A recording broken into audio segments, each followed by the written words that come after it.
আমরা ইতিমধ্যে শরীফুল আলম নামে এক ভদ্রলোক বাদী আমাদের যশোরের যুগ্ম জেলা ও দায়রা জজ প্রথম আদালত মোহাম্মদ রাশিদুর রহমান উনি অসদাচরণ করেন আইনজীবীদের সাথে, ক্লায়েন্টদের সাথে, এবং কোনো জুডিশিয়াল মাইন্ড অ্যাপ্লাই না করে, কোনো আইন কানুন তত্ত্ব না করে উনি ক্ষমতার অপব্যবহার করে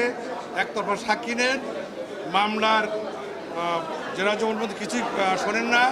যেটা খুশি মনে রেখে কখনো রায় খালাস, কখনো জেল, কখনো মানে একতরফা ডিগ্রি দিয়ে দেন, যেটা সম্পূর্ণ আইনের পরিপন্থী। সে কারণে এমনি একজন বাদী শরীফুল আলম আজকে ক্ষুব্ধ হয়ে বিজ্ঞ জেলা ও জজ দায়রা জজ বদর আদালতে দুর্নীতি দমন প্রতিরোধ আইনের 5(2) ধারা মতে একটা মামলা দাখিল করেছেন। বিজ্ঞ বিচারক এটা বিবেচনাধীন রেখেছেন, উনি পরে সেকেন্ড হাফে বিকালে এটা আদেশ দেবেন। আমরা মনে করি বা প্রত্যাশা করি বিজ্ঞ জেলা ও দায়রা জজ বাহাদুর মহোদয় যদি বাদীর এই আবেদন গ্রহণ করে আইনগত ব্যবস্থা নেন এই বিচারকের বিরুদ্ধে, তাহলে যশোরের লিটিগাল পিপল